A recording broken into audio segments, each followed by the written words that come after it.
懲教處非常之榮幸得到申訴專員嘉許獎公營機構銅獎，感謝申訴專員肯定懲教處嘅工作。自從香港國安法實施以嚟，香港從由亂到治邁向由治及興。縱然面對各種挑戰，懲教處一直肩負維護國家安全同埋社會穩定嘅使命，通過基管、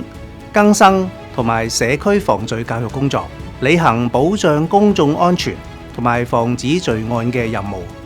懲教處亦都致力推行各種嘅新措施，包括處理公眾查詢嘅聊天機械人，以及讓探訪者訂購認可物品俾在囚人士嘅電子服務等等，務求便利市民同埋滿足持份者嘅需要，提升市民嘅幸福感，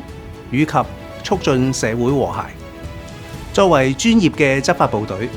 懲教處一直積極回應在囚人士同埋其他持份者嘅訴求，體現以人為本嘅精神。任何人士如果對處方有任何不滿，可以循不同途徑去作出投訴，包括向院所管方啦、巡視嘅總部首長級人員啦、獨立運作嘅懲教處投訴調查組啦，以及具公信力嘅調查機構，例如申訴專員公署等等。我哋確保投訴渠道公開透明，亦都高度重視每一宗嘅投訴，必定公平公正去處理。懲教處全體同事會繼續恪守專業精神，竭力維持高水平嘅懲教工作，